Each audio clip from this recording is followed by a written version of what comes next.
Oke, Assalamualaikum warahmatullahi wabarakatuh. Perkenalkan, saya Diva Fasyardana dari Program Studi Pendidikan Bisnis dengan nomor NIM 17076622065.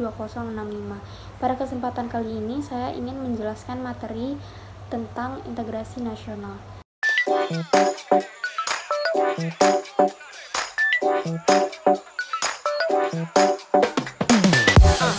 Secara terminologi, istilah integrasi nasional memiliki keragaman pengertian sesuai dengan sudut pandang para ahli.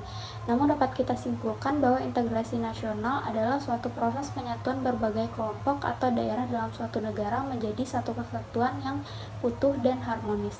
Integrasi nasional dapat dibedakan menjadi beberapa macam, antara lain: pertama, integrasi politik. Integrasi politik merupakan suatu proses penyatuan kekuasaan politik di seluruh wilayah negara. Hal ini meliputi pemerintahan pusat dan daerah serta seluruh institusi negara yang ada.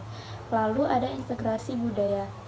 Integrasi budaya melibatkan penyatuan nilai-nilai, norma, dan tradisi dari berbagai kelompok atau daerah yang berbeda dalam suatu negara. Tujuannya adalah menciptakan kesatuan budaya yang kuat dan memperkuat identitas nasional. Lalu ada integrasi sosial.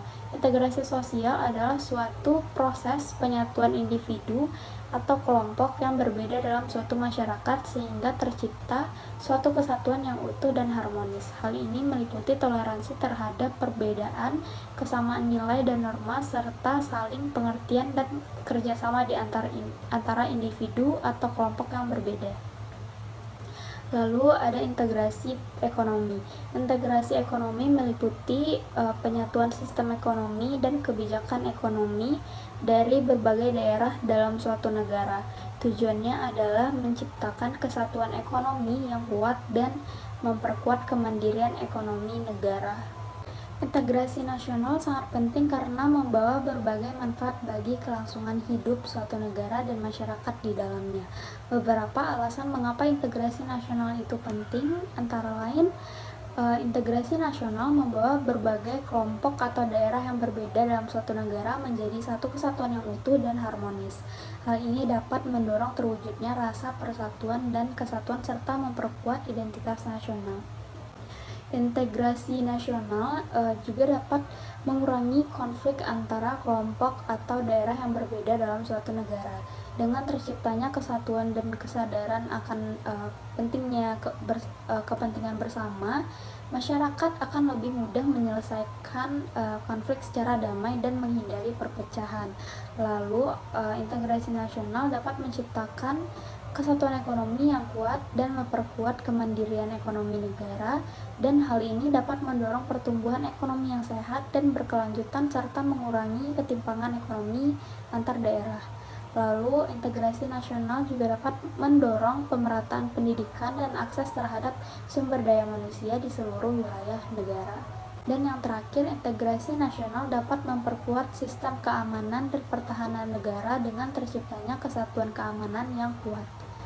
Beberapa contoh pelanggaran hak asasi manusia yang terjadi dalam konflik Papua adalah penindasan terhadap kebebasan berekspresi dan berkumpul, serta penangkapan dan penahanan sewenang-wenang terhadap aktivis hak asasi manusia dan aktivis kemerdekaan Papua. Selain itu, terdapat juga laporan tentang penembakan dan pembunuhan terhadap warga sipil yang tidak bersalah, termasuk anak-anak dan perempuan. Pelanggaran hak asasi manusia ini telah menimbulkan konflik dan ketegangan yang sangat tinggi di wilayah Papua dan Papua Barat, serta mengakibatkan ratusan jiwa kehilangan nyawa dan puluhan ribu orang menjadi pengungsi. Oleh karena itu, penting untuk menyelesaikan konflik ini secara damai dan menghentikan segala bentuk pelanggaran hak asasi manusia yang terjadi di wilayah tersebut. Isu SARA dan terorisme memang merupakan isu yang sangat sensitif di Indonesia dan dapat menyebabkan kemungkinan terpecah belahnya bangsa Indonesia. Terorisme dapat mengancam keamanan dan stabilitas nasional serta merusak harmoni antar umat beragama dan suku di Indonesia. Untuk mencegah kemungkinan terpecah belahnya bangsa Indonesia akibat isu SARA dan terorisme, penting untuk memperkuat persatuan dan kesatuan bangsa. Hal ini dapat dilakukan dengan meningkatkan kesadaran masyarakat akan pentingnya keragaman budaya dan keyakinan di Indonesia, serta mendorong terciptanya rasa saling menghormati dan toleransi antar umat beragama dan suku.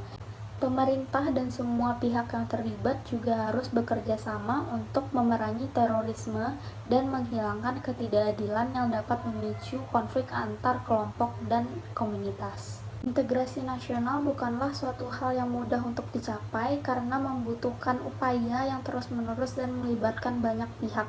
Namun integrasi nasional tetaplah penting bagi keberlangsungan dan kemajuan sebuah negara. Baiklah, sekian penjelasan saya mengenai integrasi nasional. Maaf jika ada kesalahan kata maupun ketidaksempurnaan dalam penyampaian. Assalamualaikum warahmatullahi wabarakatuh.